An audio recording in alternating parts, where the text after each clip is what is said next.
at the root of Nazi ideology was fake history. You know, they believed in the whole Aryan thing, and they believed that the Germans were descended from the people of Atlantis.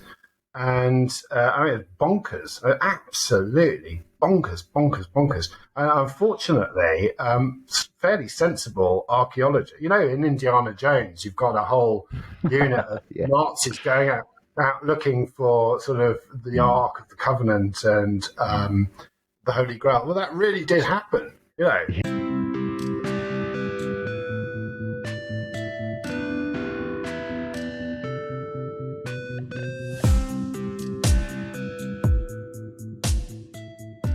Hi everyone. Before we start, I want to take a minute to talk about my next book. You may have heard about the story of GameStop in January or February and thought it was all over. You're sadly mistaken. Unfolding online has been a clash between the corrupt practices of Wall Street and the hive mind of the internet. It's a hot, raging information war pitting retail investors against financial giants swimming in corruption and fraud. The trailer is at the end of this podcast, but if you want to help crowdfund the book or just find out more, you can sign up to my mailing list to get access to a preview of chapter 1 or go to whenmoon.com to read more about the book. The first 200 people to pre-order the book will get a free pack of To the Moon crayons with their book. I just want to make a quick mention of our sponsors. Namecheap are one of the cheapest places on the internet to get a domain name for your next website. I've used Namecheap for all the sites I've ever purchased and have found it really easy to use. Spreaker are a rapidly growing platform for podcast recording, publishing, and monetization, with pricing plans as low as $7 per month. A cheap way to host your podcast and start earning from your back catalogue of shows. Finally, ExpressVPN is the internet's most trusted VPN. Protect your privacy and watch and view content that is location locked. You could even try watching Netflix from a different country. And right now, they're offering 35% off 12 months of ExpressVPN. Please use the links in the description below if you want to support the show. Anyway, here's the podcast. Hello and welcome to another episode of Chatter. Today I am here with Andrew Scott, better known as Otto English, the journalist, professional irritant, and author of Fake History. Welcome to the show. Thank you for having me on, John. No problem. So, what is history's biggest lie? Well, that's a big question to start with. I think the biggest lie, for me, it's a personal thing, the biggest lie of history is what I call in my book the conceit of we, the idea that we are on islands or spits of land or within borders have some unique sort of nationalist identity inherent within us. So if you take the English, for example, of which I am one, the English like to tell themselves that they have the greatest sense of humour in the world, that they have some sort of inherent strength that comes out at times of need, like the magic potion in the Asterix books, you know, and that the Dunkirk spirit, the Blitz spirit, and all this stuff, and that this is a unique thing to us, and that if you follow back through our unique history, we are unique at every turn and corner, and that every step on that journey was somehow leading to some moment of great grand destiny. Ironically, that is not unique to the English or the British or anybody else. Pretty much every nation on earth has a conceit of we and a belief that they are somehow at the centre of the world and at the centre of things. You know, and most nations place themselves at the centre of maps, which I only discovered when I was a child on holiday in Canada, and I was staring at this map on my cousin's wall, and Canada was in the middle of the map, and I thought, what the hell's that about? Everybody knows the Greenwich the Greenwich line goes through Greenwich, yeah? Why have they put Canada? And then some years after that, I lived in Indonesia, and Indonesia slap bang in the middle of the map. So yes, I think that is the greatest lie of history, that nation states are themselves, complete made up conceits. And I think once you start to unpick that, all the other lies of history sort of come apart like tissue in a hot bath. It's the whole fabric of it falls apart. Really, that's what my book's about, and I think that's what annoys people about it, because because it's a fundamental truth. Nations did not spring into life like early little fish type things. Yeah. Do you think that sort of patriotism or love of wherever people are from is like a really inherently human thing? Or do you think like the idea of the nation has kind of been birthed because it's a very useful tool for governance? So we are undoubtedly tribal in instinct, and that obviously goes way, way, way back to when we were tribal. All of us, not us, all of our ancestors were tribal people. I was doing it myself, you see. Certainly, for most of history, there was no such thing as a nation state, and people weren't bothered. If you're a serf toiling the ground, your loyalty is to your family and to your master. The master of your estate, whoever that might be. The notion of a nation is incredibly modern. It's only really in the last 300 or 400 years, and yes, they have been totally used by rulers to motivate and they call it the footballification, don't they, of politics in the modern era. That's really been going on for a long time. Everybody comes behind a flag and comes behind a national anthem and all this. And I find that deeply, deeply depressing, to be honest. And the longer I live, the more depressing I find it, because you find otherwise quite sensible people starting to do it. I have quite often on Twitter, I'll have people say, "Oh, you would say that you're English." Like I chose to be born in Essex, like I'm inherently like Boris Johnson because I live in England. That I have ownership of Brexit because I was born in England, even though I didn't vote for it. That everything bad that England has done somehow belongs to me because I live and am born in England, and that's complete nonsense. That there are people who think the same way as I do across England and across the world, I think.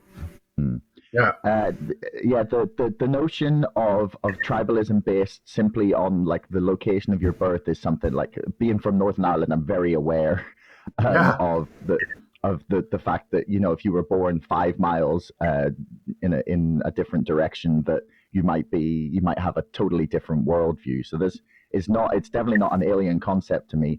The one thing I wanted to ask, actually, that you said that the idea of the nation state was only 300 or 400 years old. Would you put Rome and Greece in that kind of category if you go back to that kind of era? Because they were quite proud of the sort of Athens or Sparta or Rome.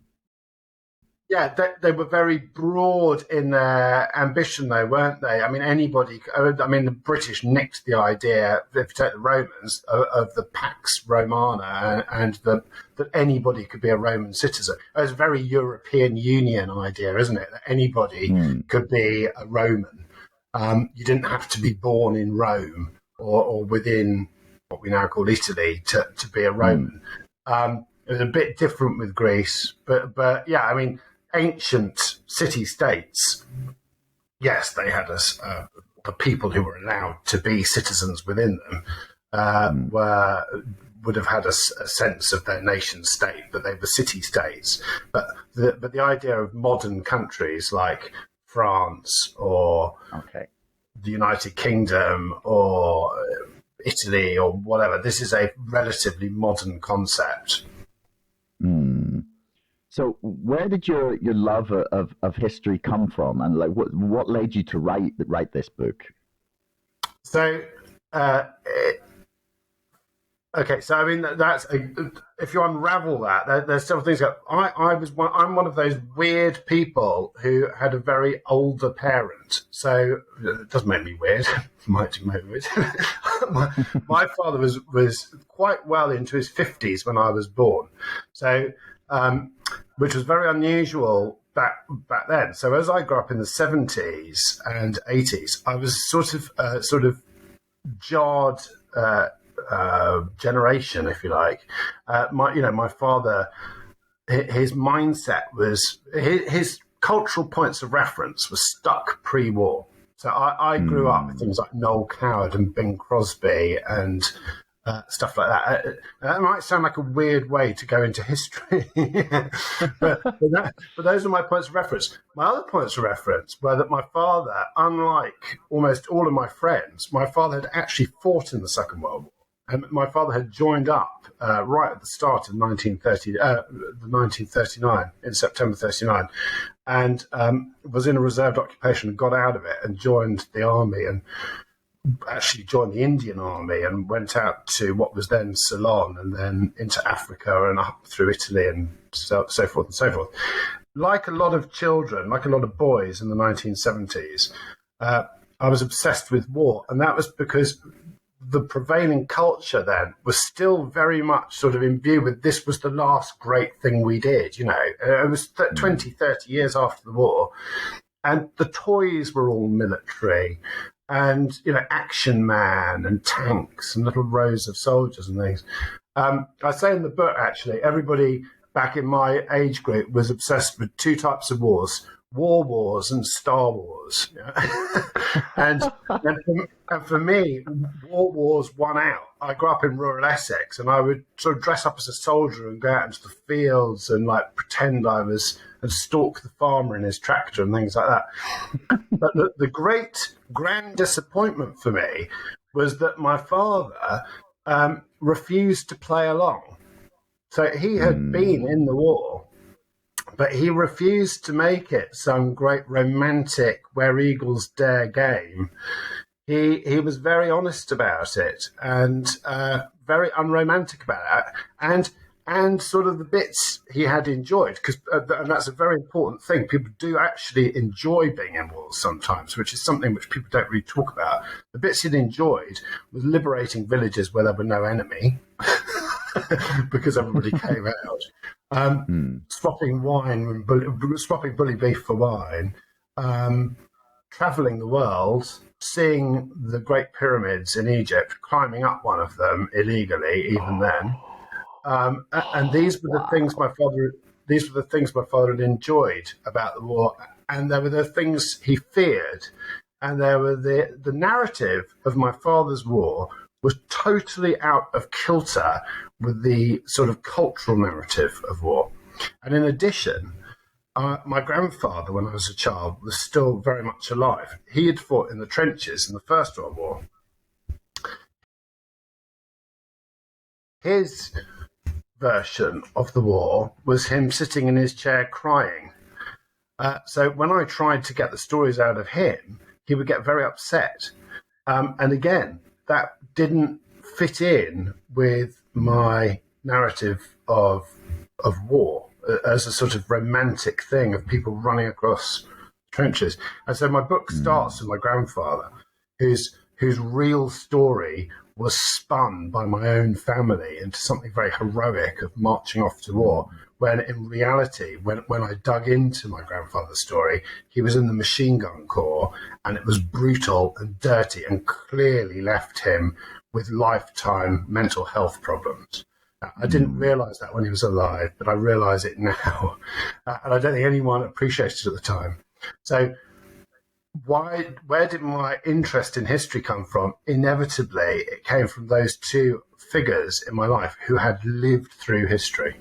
And I think it also, they both unintentionally perhaps got me questioning everything, because if the narrative I was getting from the people I knew was so different to the glorious narrative of war, then something was amiss. it's very odd. From very early childhood, my parents were churchgoers, Anglican churchgoers, and we would always go to Remembrance Sunday, and that was a big thing in my village. And my father never wore his medals, never mentioned that he'd been in the army, never ever made a thing about it. And actually, later on, I discovered that several of the other men of his vintage in the village, one of whom had actually been in the SAS, in the original SAS, they too did not wear their medals and made no mention of it. They just sort of quietly stood there. And I kind of started to get a real problem with Remembrance Sunday. And weirdly, around 2014, when I began becoming a journalist, belatedly, some of my early pieces for The Independent were about like poppies and around 2016 when Brexit happened and Nigel Farage and co started really appropriating the symbolism of remembrance, I began to take real offence. You know, I felt like none of these people were there.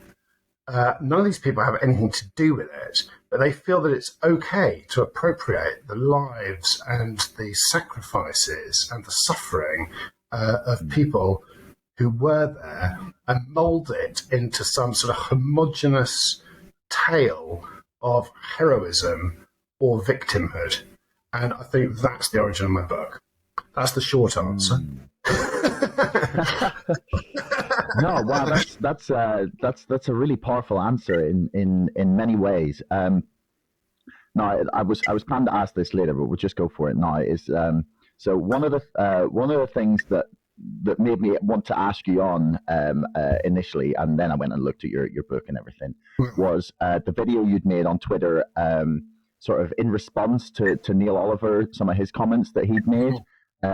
Especially that there's a quote here that you had. You said that you wanted to cremate the dangerous and stupid notion, this idea that people fought in World War II for your and my freedom.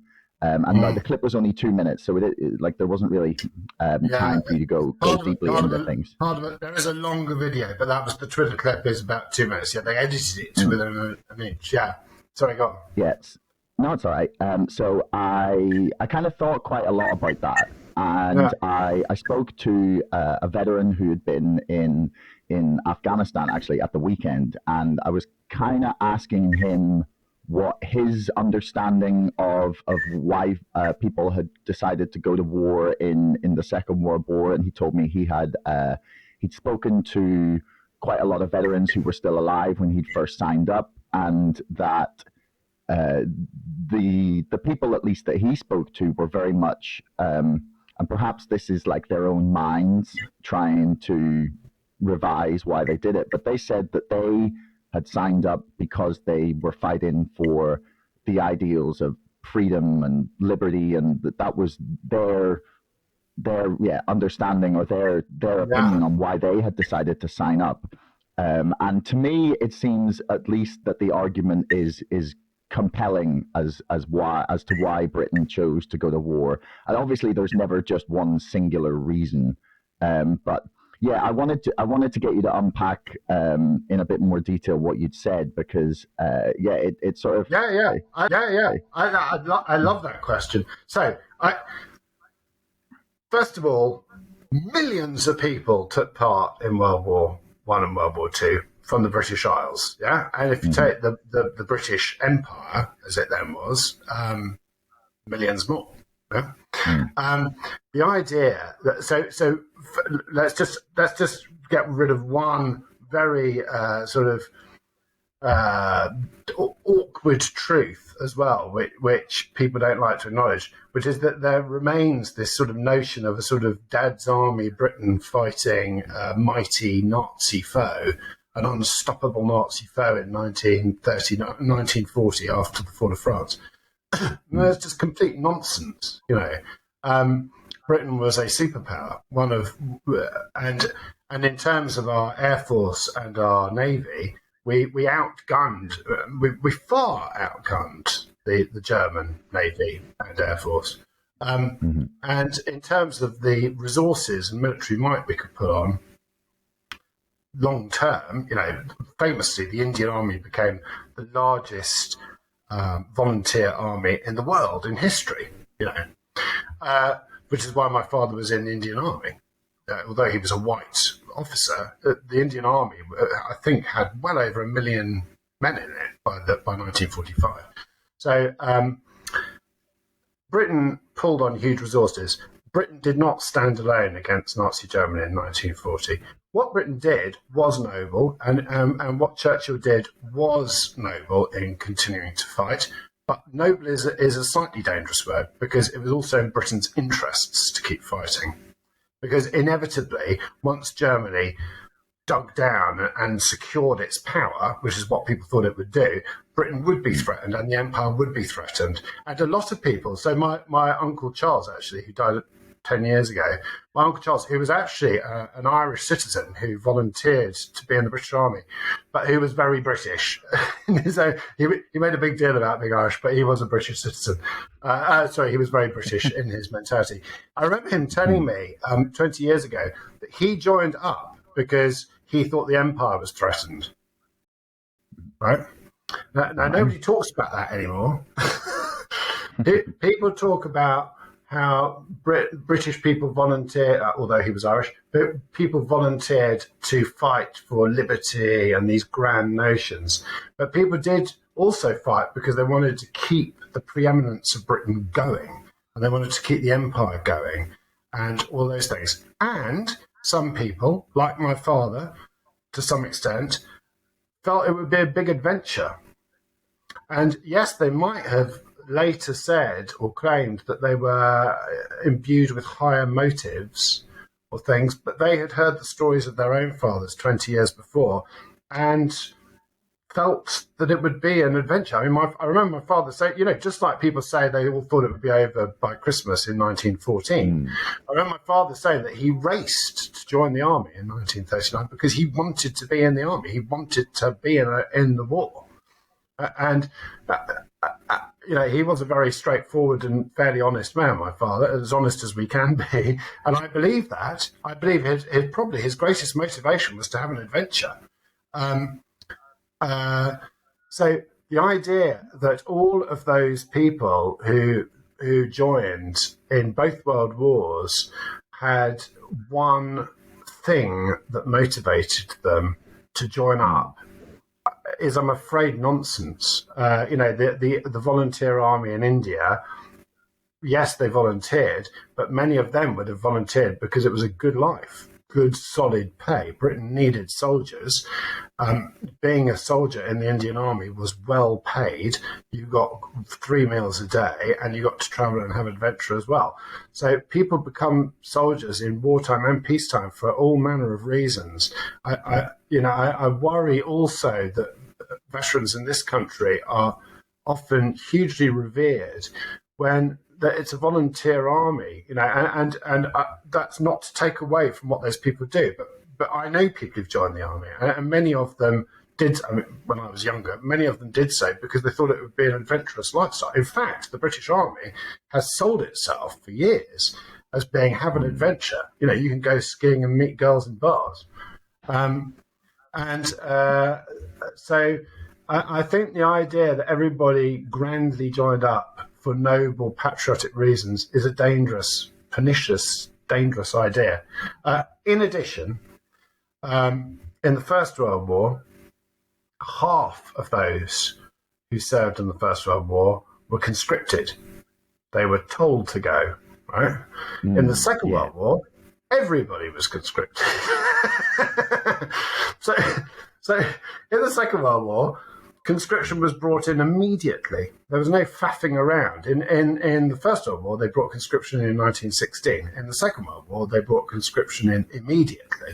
So every man in the country between the ages of, and I'll have to get this right, but I think it was between the age of 18 and 28 initially, but I might have got that wrong, possibly 30.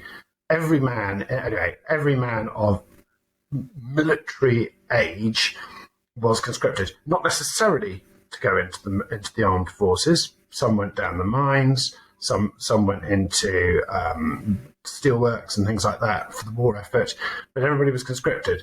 So the idea that everybody joined up for patriotic reasons is untrue, because many people were forced to go. And as you can see with coronavirus now and people who don't want to comply with the rules, a lot of people objected in both world wars. So in the First World War, again, a piece of history which has been conveniently forgotten, when they brought in conscription in 1916, there were mass demonstrations against it. So there was a huge demonstration in London in 1916, which culminated in a rally in Trafalgar Square, where hundreds of thousands of people turn out objecting to conscription.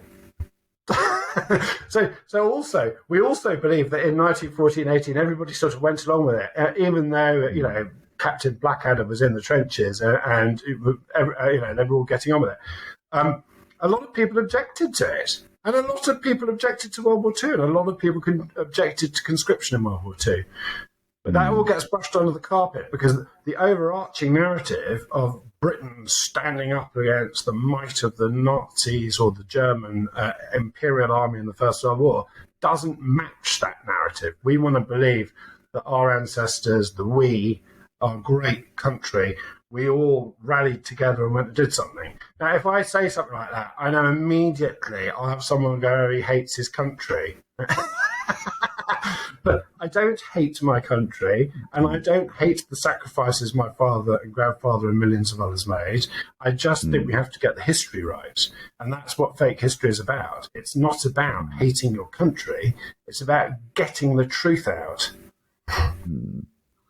Well, are you some kind of communist? No. Anne Widdecombe once called my mother a communist. My mother was actually the chair of the local Conservative Party. Oh, that's stunning. I really hope she clapped back quite nicely with that. She told her on certain terms who she was, yeah. Oh, that's wonderful. I mean, Anne Widdecombe isn't exactly a good representative of well thought out arguments, but do you think that there's at least something in there that the people of Britain, maybe the initial reason for going off to war for many of them was mixed in with a whole bunch of reasons. But do you think that there was, I don't know, like some sort of overarching feeling of we're standing up for the values of Britain, at least amongst the people who had to go through a lot of hardship with rationing and, losing brothers, sons, husbands. Do you think that the reason that they were willing to endure some of the hardships of war, either abroad or at home, was because of the ideas, at least that they were standing up for, freedom, liberalism, the ideas of what Britain was at least espousing at that time, maybe not embodying in the way it sort of went on to, but that was the things that they were, claiming to believe in, at least. Do you get what I'm trying to say? Yes, I mean that's the problem. I'm now going to attack what I said earlier in my sort of broad swipe at people's motivations. I've got a lot of faith in human beings, actually, and the integrity and the decency of most people, and undoubtedly, people. It would have been a mixed bag of motivations, I think. And undoubtedly let's not beat about the bush. The Nazi ideology and Nazi Germany was one of the most evil and barbaric entities to take, one of the most barbaric. I was trying to avoid using the word civilization. One of the most barbaric totalitarian governments in history. And what they did was, beyond words, really. And undoubtedly people were inspired to fight them, and thank God they did, and thank God they were defeated. And unfortunately, the ideas of Nazism haven't entirely gone away, or extreme nationalism. But yes, undoubtedly, people fought it with good high motives. But we mustn't pretend that it was just that people only fought the Nazis for the good high motives. That Winston Churchill, I watched Darkest Hour the other day. I'd never actually made my way through it, the film about Winston Churchill, with my daughter, actually, my 14-year-old daughter. And my daughter actually started to get really annoyed with me because I started shouting at the television. And she kept saying, Daddy, you've got to realise that they're telling a story, and and she was right, and the stories we tell about ourselves, and the good stories we tell about ourselves, are probably important to some extent. But Winston Churchill did not take on Hitler and the Nazis simply because he could foresee the Holocaust or the invasion of Europe or the subjugation of people. He did it largely because Churchill, at the end of the day, Churchill was an empire man. He was a man of the empire who believed in the empire, and he wanted to keep the empire and British influence going. And he had self-interest. He had long wanted to be prime minister, and he wanted to be a great prime minister. Anybody who becomes prime minister wants to be a great prime minister. There's nobody who goes, "Oh, I don't want to be a great prime minister." But I'll just try it and see. Yeah, I'll try it for a bit, see how it goes. Not like a weekend job, is it? But yeah. Anyway. So yeah, you've mentioned there the kind of the remnants of some of the Nazi ideology has sort of endured, and I guess it's something that I don't think that we're ever going to fully dispel, because it's the darkest parts of the human psyche that leads people there. I mean, we can do all we can to ensure that that's not where a majority of people go, but it's very difficult to kind of stamp out an idea altogether when it's rooted in sort of it's somewhere in there for whatever evolutionary reasons, or there's something that I feel like we have. There's many things we can do to combat it, but I'm not sure we can ever totally dispel it. So we always kind of have to be on the lookout for it a little bit. Do you know what I mean? Yeah, absolutely. Also, the Nazi, at the root of Nazi ideology was fake history. They believed in the whole Aryan thing, and they believed that the Germans were descended from the people of Atlantis. And I mean, it's bonkers, absolutely bonkers. And unfortunately, fairly sensible archaeology. In Indiana Jones, you've got a whole unit of Nazis going out looking for sort of the Ark of the Covenant and the Holy Grail. Well, that really did happen. He did that. And I've got it features in my book. They went out searching for evidence that they were the descendants of the people of Atlantis.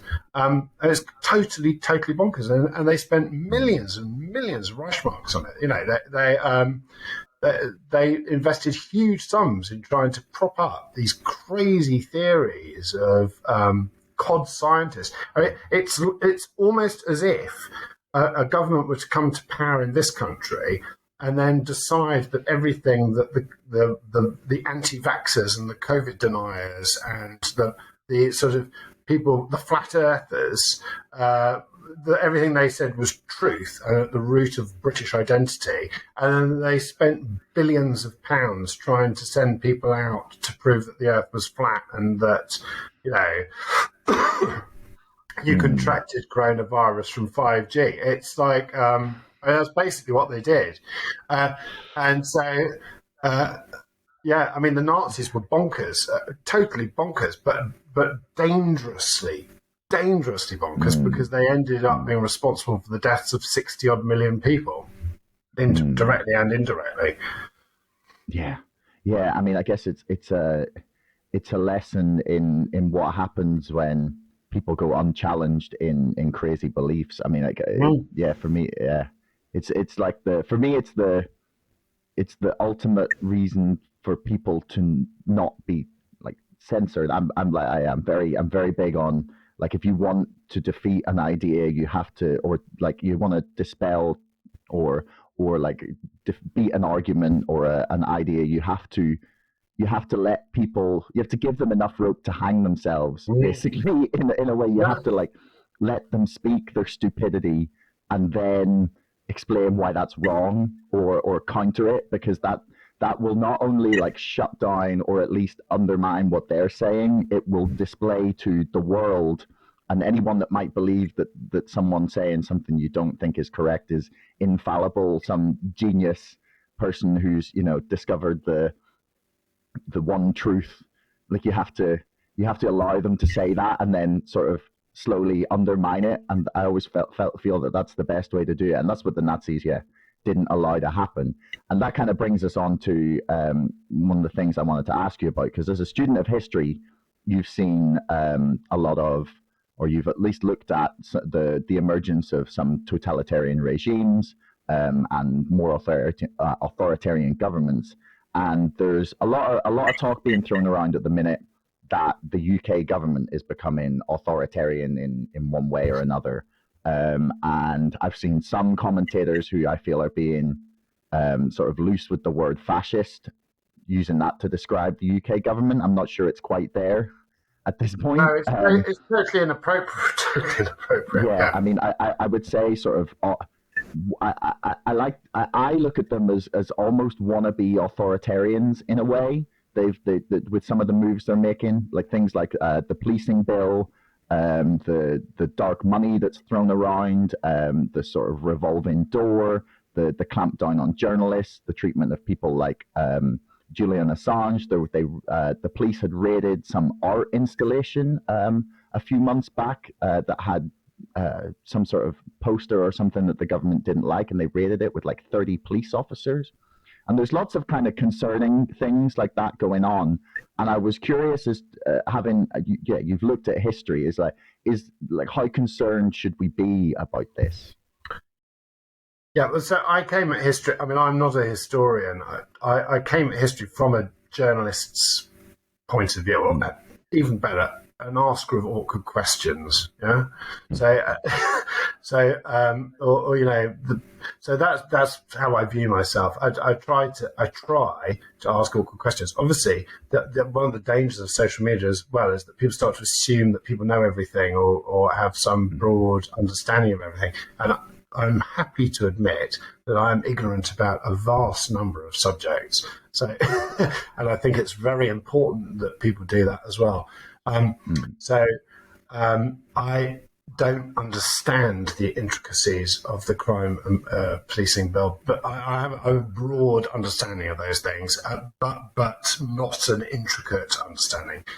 My take on Boris Johnson and the government is that they are essentially populists. Now, yes, the Nazis to some extent were populists, and yes, authoritarian governments now across the world tend to be populists. That does not mean that the Conservative Party are Nazis or like Erdogan or someone like that.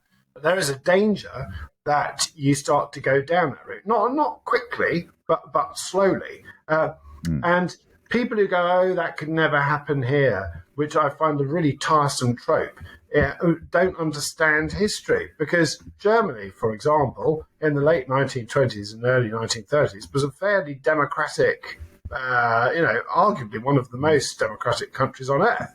And very quickly, in a time of turmoil, they fell into Nazism. Now, again, you've got to be very careful there, because then people can weaponize that back against you. Oh, he says that Boris Johnson is going to become Hitler or something like that. No, that's not going to happen. But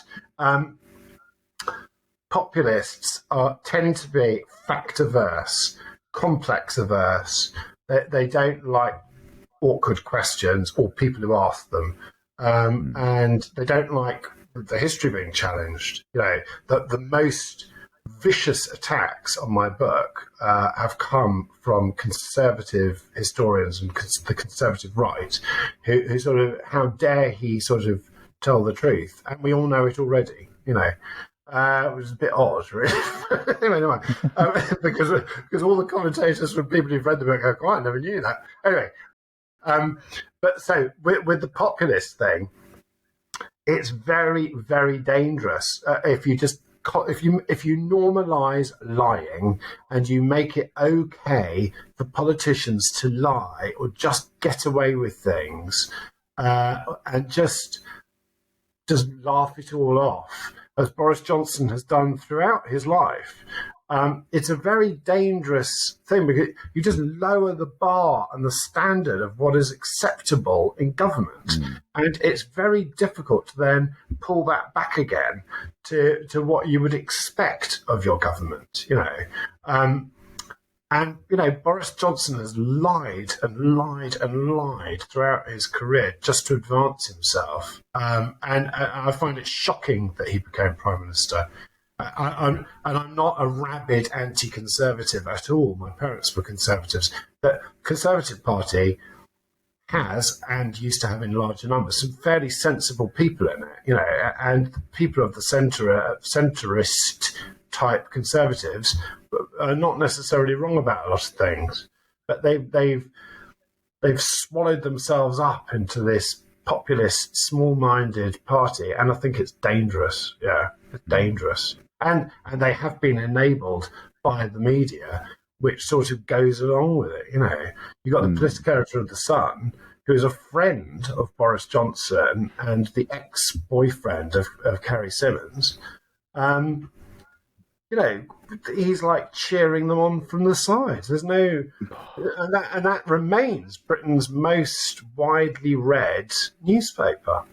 So it's a joke, It's a complete joke. Yeah. I mean, do you see the press as the main issue here? I've seen people sort of. There was a petition. I think it's reached 100,000 signatures to criminalise lying in the House of Commons, which that seems like it's very it just seems like it's very open to abuse, because then you have to pick someone who is the one who gets to decide what is the lie. And for me, that just becomes very messy. But do you see the press as the main problem? All these regulatory bodies, whether it be Ofcom or whatever, they take so long to come to their decisions. We saw this over the referendum. Weird. I don't say this in a fact. Weirdly, to their credit, the Leave side were brilliant. They just threw truth out the window and said, "Let's go for it. We'll just make up a load of stuff and we'll press everyone's buttons." And meanwhile, the Stronger in Remain camp was a complete chaotic mess of sort of numbers, and there was no emotional case for the European Union. They just did it on sort of, your phone tariff will be more expensive, and and all this stuff. And there was no mention of the chaos that would come to Northern Ireland, for example. There was people were having that discussion, but they were having that discussion on Twitter and Facebook. There was no broader debate, so it turned into a sort of one of those video games where you got people punching each other in a sort of fake boxing match and see who the knockout comes with. There was no concern about truth. Maybe regulating truth in the House of Commons would be probably almost impossible, but maybe the promises people make in big election, maybe we need to examine the truth of proposals put forward in things like, let's hope to God there's never a referendum in this country ever again.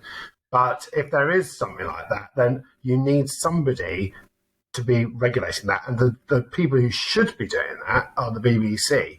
And I am not a BBC basher at all. I think the BBC is a great institution, but they should have not afforded such balance so-called, to the EU referendum because it wasn't balanced. One side was lying and the other side was talking about mobile phone roaming charges. Yeah. I mean, I think we disagree on that. I think the BBC was a great institution. I think I think it's coming very close to being beyond saving for me at this point. They've lost almost all of my respect, and there's still independent journalists in there, like individuals doing great work. But when the head of the BBC is a Conservative Party donor, I begin to lose trust, because then it's just part of the revolving door that already sort of has sucked in the media and much of the kind of like establishment or ruling class, or however you want to define it. And I feel like the BBC it needs like root and branch reform to become what it espouses to be and used to be. Do you know what I mean? Yeah, although there's a danger there that we sort of think there was some rosy, nostalgic moment in the past, and the BBC was, maybe again, a bit like a nation, we aspire for the BBC to be what we want to believe it was, when it was never quite that in the first place. I mean, the BBC's overseas foreign coverage, World Service stuff is very, very good. You know, they're very good at holding other nations to account, like Russia, for example. The BBC's Russia service, journalism about Russia and Putin, I think, is outstanding. And a lot of the stuff in the Middle East currently is good. But in the UK, yes, it does need a kick, definitely. I mean, they've always put in director generals. Administrations have forever put in director generals who were friendly to the administration. That happened under Blair as well. I don't think that's a new thing, but I mean, that seems like a flaw in itself to me. I mean, I'd like to. I'm not sure how you separate it being a state-funded broadcaster and not allowing the people running the state to have any input in it at all. I'm not sure how you kind of like separate the two. Welcome to the UK.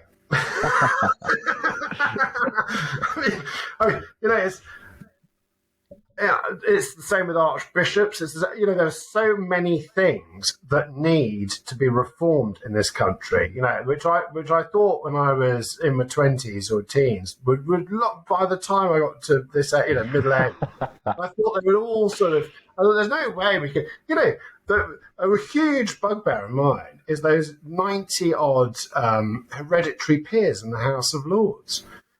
On what planet do you allow hereditary, and not just the hereditary peers, the bishops? Britain is one of 2 countries on earth that has clerics making laws. Yeah, the other one is Iran. I mean, you could arguably say the Vatican as well. So you could say, let's be fair and say 3. There are 3 countries on this planet that have clerics who can enact and enable laws and who can influence laws, and Britain is one of them. We've got 36 bishops in the House of Lords, and we've got 92, I think it is, or sometimes it's 91, 92 hereditary peers. I mean, it's bonkers. And everyone goes along with it. And so every now and then, when a hereditary peer dies and they have their so-called elections to hold, to appoint another hereditary peer to replace the hereditary peer that's died, on political Twitter, everyone's really interested. Oh, who will it be? Maybe it would be the 24th Earl of Carnarvon or something like that. And I'm just staring at my screen going, I used to, in a previous life, in my 30s, I had a job where I did sort of cultural awareness lectures to people from other countries. And when I used to, people who were coming here to work, and when I used to explain the parliamentary system and the House of Lords to people, you would have people from Germany literally sitting forward on their chairs going, what? People People would have their jaws, literally. It was like some scene out of a bad Police Academy movie. Jaws literally hanging to the floor. And yet in Britain, we sort of all, oh, yes, it's our way of doing things and we're unique and isn't it fabulous, eminent bishops. Yeah. I mean, I've been asking quite a lot of people this question, actually, where I'm not sure how we make all of these reforms. It feels like we need some, like, I keep calling it the big review of Britain. We get like a whole bunch of people and we sit down and potentially along with some sort of like citizens assembly, which is an idea I quite like. And we figure out, because there's not just one thing, as you mentioned, there's a whole bunch of things that have been sort of bubbling under the surface for, in some cases, decades, and there's nothing been done about it. But like the big problem that I see, because I've spoken to a lot of people about this, like the guys from Unlock Democracy, people from Make Votes Matter, like people trying to get us a codified constitution or change our voting system, or I'm trying to get Isabel Hardman on the podcast, who wrote a great book called Why We Get the Wrong Politicians. And there's lots of people who have identified both the issues with the system and proposed ways in which we could fix this. But I don't know how we get past that inertia of getting the politicians who are in charge to go, well, go at it. You guys, have fun. Let's change the system that's put us in these positions of power. And I don't know how we get to that. No, I don't know either. I've given that. I mean, it's not in the interests of the ruling party. Under first past the post, if you've got a clear majority, you've got no interest in electoral reform because in your short term, you don't need the other parties. That's one problem. Secondly, people in the UK, across the UK, and I know Scottish people will always get angry when they're probably and possibly Northern Ireland as well, but across England certainly. There is enormous ignorance of how our democracy works, and that really needs to change. I mean, if I had my month in number 10 Downing Street, I would make some sort of constitutional lesson or citizenship GCSE compulsory. I would say you have got, just like maths, you've got to pass that. You've got to pass it. You've got to understand how your country works on a basic level. And I think if you did that, if you made people, children, understand how the country works, I think, not in my generation, but I think in 30 or 40 years' time, I think you could have the will to change things, because it's bonkers. I mean, we've got more politicians, and we have the second largest number of politicians in our two houses of any country on earth after communist China. Right?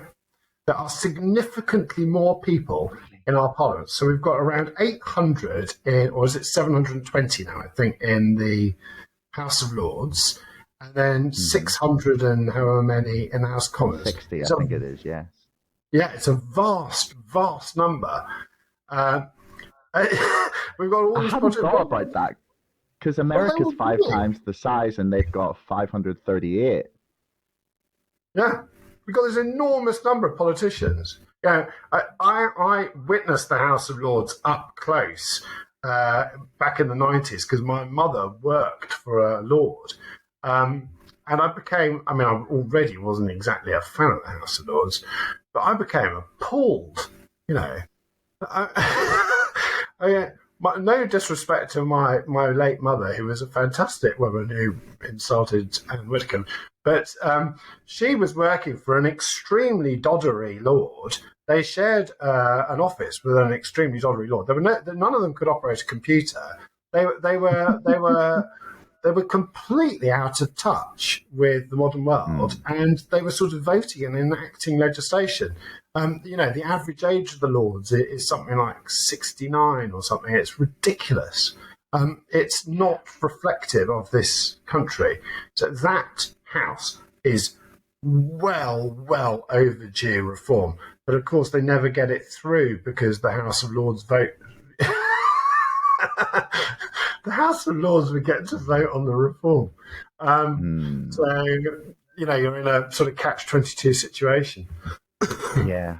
Yeah, I mean, a point someone had made on Twitter actually recently that I saw was that people in their late 60s, 70s, and 80s don't stay in the workforce because of like physical inability and mental decline, and yet in quite a lot of cases, those are the people running the country. Yeah. And I had never quite thought about that like in that way before, and I was like, whoa, that's a really good point. I do think we need to have more older people. We do need more older people to be visible in society, and having some of them in, say, an upper chamber or the House of Commons is a good thing. Just as I do, there does come a point where people seem, in every other walk of life, where people seem to think that older people cease to matter, and I wouldn't want that world. But to have the House of Lords dominated by that older age demographic, I think it is dangerous, really, and it's one of the reasons we're stuck in the mud. So to sort of wrap things up here, because we've taken quite a lot of your time here already. Do you want to give us some, like, what was the most surprising thing that you discovered whilst writing your book? Like because obviously you would have started with some ideas of the sort of fake history as such that you wanted to write about or debunk or whatever words you want to use. But what was the most surprising thing that you kind of discovered during your research and writing? So yes, some of the things I wrote about, I had written about for years and was quite familiar with. That didn't mean that I knew them in depth. So I didn't know, actually, a lot of the details about Churchill in depth until I started planning and then writing the book. But I kind of broadly knew, and I'd written about him many, many times. But once you dug in, this is not the answer, by the way, but once I dug into Churchill, the extraordinary thing about Churchill was actually how similar he was to Boris Johnson. That was, I had written several articles, one for Politico, in which I'd said, Boris Johnson's no Winston Churchill. Actually, as I started to write about Winston Churchill, I realized he was very similar indeed to Boris Johnson. Was not very good in many of the jobs he did, and was not always particularly popular with a broad swathe of the population. So that the extent of that was quite surprising. In addition, there were some things that I had a sort of notion of when I started writing the book, but which I hadn't really dug into research-wise. So I wanted the book to have a broad swathe. So it starts off with Churchill and World War II, but I didn't want to. I wanted my canvas to be as wide as the world atlas. So I did challenge myself. I did write about North Korea, and I wrote about Japan and Genghis Khan, actually, and how people in Europe have long had this sort of fear of hordes from the east, and sort of look down on them, and the yellow peril and all of this kind of thing. I should have known this because, as I said earlier, I did work doing cultural awareness and language training for a decade, and I should have made this connection before.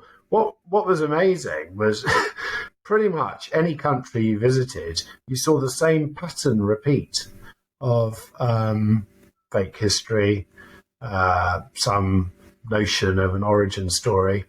And as I was writing about North Korea and their North Koreans believe that they have a sacred mountain called Mount Pictou, and they believe that there's a sort of there's a special blood called Pictou blood, which is like a royal blood, which is imbued within, runs in the veins of some of the people, and that the Kims have this royal blood, and that it's all ridiculous. And in the West and in the UK, you can go Huffington Post articles mocking the crazy Kim Jong-un or Kim Jong-il. Anyway, you start to read it, and that as I was researching it, and this is the honest truth, I did not set out to make the comparison, but as I was writing it, I was reading about Pictou blood, Pictou blood, and I thought, hold on. In the UK, there are people who believe in blue blood. Now, not literally blue blood, but there are people who believe that there are royals and our aristocratic classes, that they are somehow have got breeding and all of these things, and that they are somehow inherently entitled to rule and all this kind of stuff. And as I went through the cartoonish North Korean philosophy, Jusha, which set out the 5 principles of Juche, which I won't bore you with, but basically the fundamental one is sovereign and military independence from other nations, right? And as I was going through it, I thought, this could be Brexit. It could literally be the philosophy of Brexit, and I did not set out to make that comparison, and I pulled myself away from that comparison, and I do not want to suggest that the Kims are any more similar to Boris Johnson than Hitler is, but it did demonstrate that what we laugh at in other countries, we do ourselves. Yeah. Their great narrative of their independence war and the war against the South was very similar to the narrative of us in World War II. And again, it's not akin to it because the Korean War was not World War II, but the narrative of it was very similar. And so I thought there was a very valuable lesson there. Even as we mock and laugh at other people, we might be doing it ourselves. So that, well, weirdly, yeah, Kim Il Sung, he's got the floppy hair, he's a bit chunky, he likes to lie a lot. Yeah, and he likes to walk around. He likes to walk around inspecting things. And Boris Johnson loves to sort of do Action Man Johnson, where he puts on yellow vests and puts on a tin hat and sort of walks around. Not tin hat. Although there is some footage of him firing machine gun from when he was Foreign Secretary. That's anyway.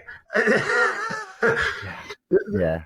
And again, if you point this out, people go, "Oh, everybody does that." Well, fine. Maybe we shouldn't laugh at North Korea so much then. Well, actually, I listened to an interview with Yeonmi Park, who is an escapee of North Korea. Yes. And yeah, wow. The entire interview, I was just like mouth agape. Yeah. 3 hours, just like, what? No way. It's a horrifying regime. It is horrendous. You see, that is the end result of 50 years of lying. Yeah. And fake history and fake news and drilling down and embedding yourselves in it. They're standing in front of the world. And I do make the point in the book that we should stop mocking North Korea and we should start viewing it as a sort of example of the end result of all this tinkering with our hard-won freedoms and democracies, because it's all great to laugh at Boris Johnson or the Kims and to say, oh, aren't they funny and aren't they ridiculous? But there is the end result of it. That's where the death of democracy lies. Yeah. Yeah. And as she says, a lot of people, you've got to remember, a lot of North Koreans buy into it. They believe it. They believe that they are the greatest nation on earth, and that everybody else is inferior, and that their opera is the greatest, that their pop music is fantastic, that everybody has wonderful lives, and that they're better off not you know, they believe it. So you've got to be we have to be careful.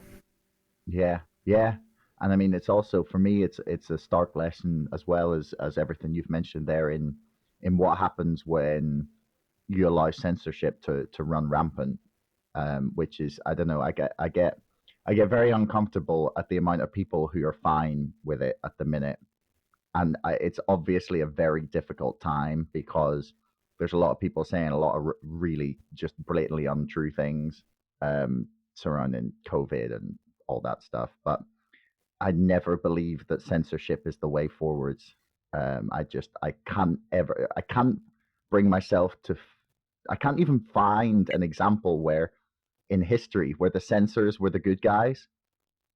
Yeah, I'm not a fan of it. I feel like we said earlier, you have to allow people to be stupid and then explain why they're wrong. I mean, the counterbalance of that is that you need someone in place to challenge the lies. If the lie is allowed to run rampant, then and not be stopped, you can be in a dangerous situation. It does. I mean, with Twitter suspending accounts, for example, I think there does have to come a point where you allow the lie to be challenged and you allow it to be taken on.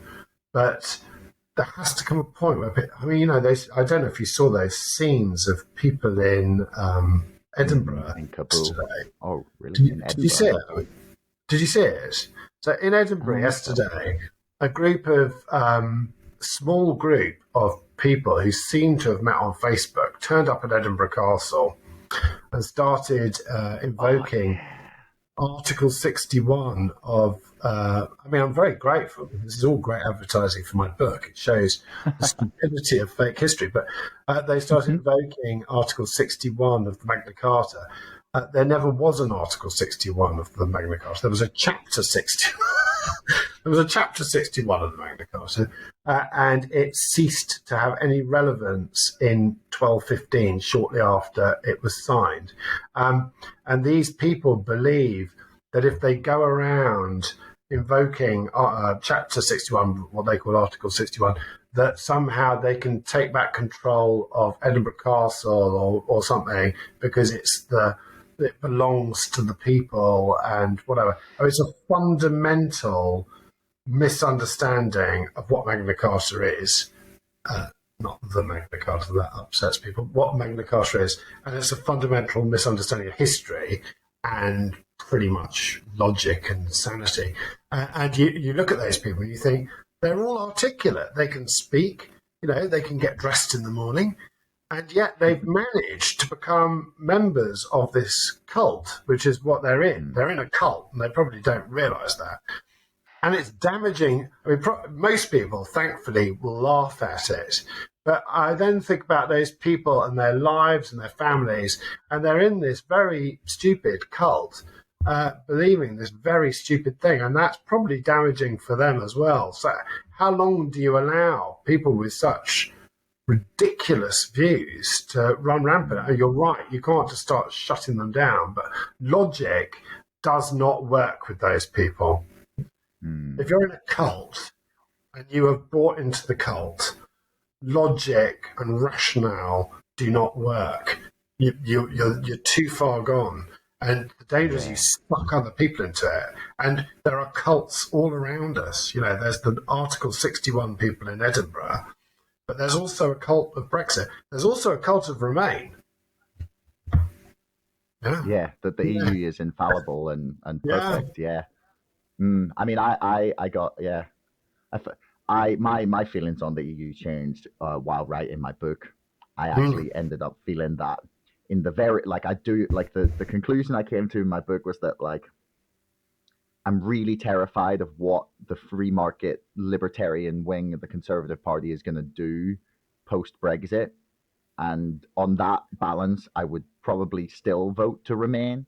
But I became incredibly skeptical that the EU project as a whole can succeed in the way that people want it to. It feels like it either needs to go, like where it's at the minute needs to go forwards or backwards. They need to go for more integration or less, because where they're at the minute is trying to balance this thing that doesn't work.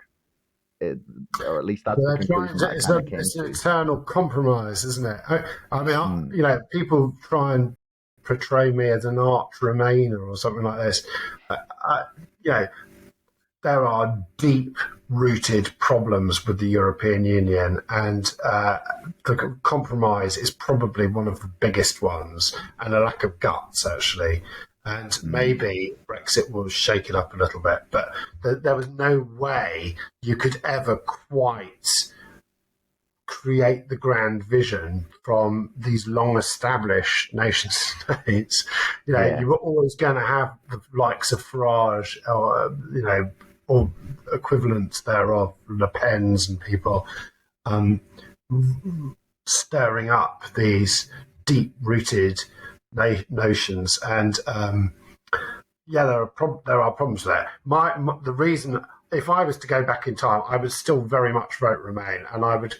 My regret would be I would campaign much more vigorously on the big picture, and the big picture goes back to what we were talking about at the beginning of this discussion, which is my father and I walking around those fields in Essex when I was a child, and my father, a Conservative councillor, trying to explain that to him, the EEC as it then was, and I remember him talking to me about this bizarrely, and actually about the EU when it came into being, that I was there, the first in 3 generations of the family who had not had to go off and fight in a pointless world war, you know, and that it had brought peace and prosperity and harmony, for good or ill, to our corner of the earth. And that really is and always has been my case for the EU.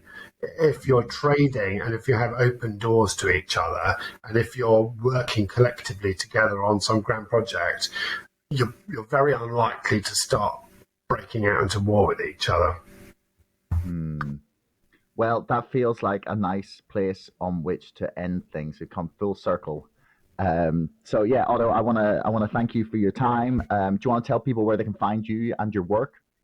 Well, you can find me on Twitter. I never shut up. My book, Fake History, is available in most good bookshops or online purveyors of books. And it's coming out in Australia and New Zealand this month. So if anyone's watching from there, you can buy it likewise there. And there's an Audible narrated by me in my voice.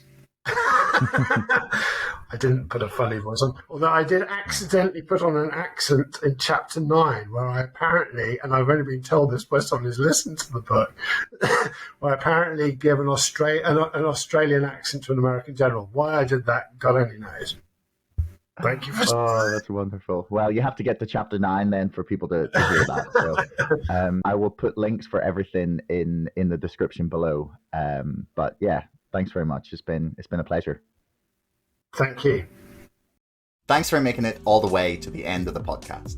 Don't forget our sponsor, ExpressVPN, and my book, Brexit, the Establishment Civil War, can both be found in the links in the description below.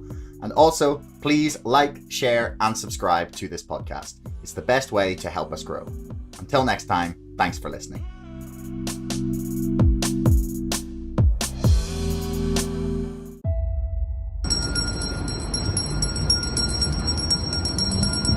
The animal dragged a child around its enclosure. The child had fallen into that enclosure. Officials are now defending their actions. ABC's Alex. A few things I am not. I am not a cat. I am not an institutional investor. Nor am I a hedge fund. There's no panic selling. These people, they may have bought at $4, sat through $400, went back to 40, went to 350, back down to 110, and they have not sold. All they've done is bought more. And there's no answer for that. There's no, it is like art of war mastery by a bunch of idiots who should know better. And they're just like, I'm not fucking leaving. Fly me to the moon, let me play among the stars. Let me see what spring is like on Jupiter and Mars. What's been happening on Reddit and in social media and in the marketplace has never been seen before. To short 70, 60, 80% of a company, let alone 140%, I think a lot of people universally believe something is wrong there. They're powerful. They want a stock higher. It's child's play. Why ever sell into the maw of Wall Street, Reddit bets? Why? But everyone's wrong. It's like The Big Short again, or more like The Big Short Squeeze this time, right? So here we got the fox guarding the hen house, and one of the hens is complaining the fox is out to kill us, and the farmer says, I'm sorry, the fox is in charge of the hen house. Whenever there is not billions, but like trillions of dollars involved in something, I argue that nothing is off the table.